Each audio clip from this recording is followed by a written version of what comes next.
Russia Ukraine যুদ্ধ বন্ধের বিষয়ে প্রেসিডেন্ট ডোনাল্ড ট্রাম্প সঠিক কোনো সিদ্ধান্ত নিতে পারবেন না বলে মনে করেন দেশের বেশিরভাগ মানুষ। পিউ রিসার্চ সেন্টার পরিচালিত এক জরিপে এমন তথ্য উঠে এসেছে। প্রায় 60% নাগরিক মনে করেন এই যুদ্ধ বন্ধে ট্রাম্প বুদ্ধিবৃত্তিক কোনো সিদ্ধান্তে আসতে পারবেন না। সাবেক ডেমোক্রেটিক কংগ্রেস সদস্য মন্ডিয়ার জোন্স অভিযোগ করেছেন, প্রেসিডেন্ট ট্রাম্প ইউক্রেন যুদ্ধ বন্ধের প্রতিশ্রুতিকে নির্বাচনে জয় পাওয়ার হাতিয়ার হিসেবে ব্যবহার করলেও এখন উল্টো রাশিয়াকে সুবিধা দিতে যাচ্ছেন। রাশিয়া ইউক্রেন যুদ্ধ বন্ধে প্রেসিডেন্ট ডোনাল্ড ট্রাম্পের ভূমিকা নিয়ে পিউ রিসার্চের করা জরিপে দেখা যায়, অংশগ্রহণকারীদের মধ্যে 59% প্রাপ্তবয়স্ক নাগরিক বিশ্বাস করেন প্রেসিডেন্ট ট্রাম্প এই যুদ্ধ বন্ধে যৌক্তিক কোনো সমাধান দিতে পারবেন না। জরিপে অংশগ্রহণকারী 34% মানুষ মনে করেন ট্রাম্প এই যুদ্ধ বন্ধে কিছুই করতে পারবেন না। 25% বিশ্বাস যুদ্ধ বন্ধে ট্রাম্প কিছু একটা করতে পারবেন।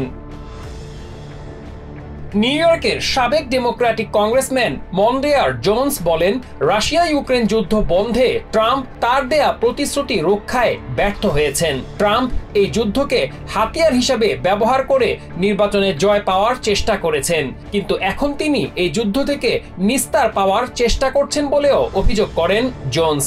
ডেমোক্র্যাটরা ইউক্রেনের পাশে থেকে তাদের সর্বাত্মক সমর্থন দিয়ে গেছে, কিন্তু ট্রাম্প যুদ্ধকে নির্বাচনে ব্যবহার করলেও এখন কোনো যৌক্তিক সমাধান না দিয়েই পার পাওয়ার চেষ্টা করছেন।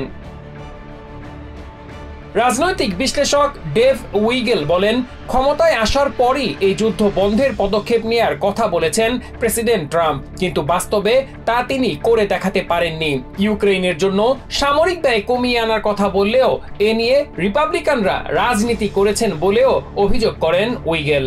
বাস্তবে এখন রাশিয়ার ইচ্ছে অনুযায়ী ট্রাম্প সবকিছু করছেন বলেও দাবি করেন এই বিশ্লেষক।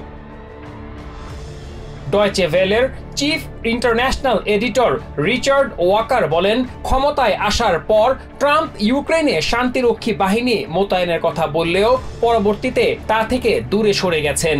এখন ইউক্রেনকে নেটোভুক্ত দেশগুলোর মতো নিরাপত্তা দেওয়ার কথা উঠলেও এবারও প্রেসিডেন্ট ট্রাম্প সুর নরম করে ইউরোপের ওপরই এই দায়িত্ব ছাড়ার চেষ্টা করছেন বলে মনে করেন ওয়াকার।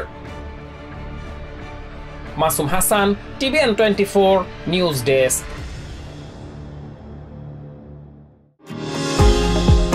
নিউ ইয়র্ক থেকে সম্প্রচারিত টিভিএন 24 টেলিভিশন বিশ্বজুড়ে বাঙালির কণ্ঠস্বর।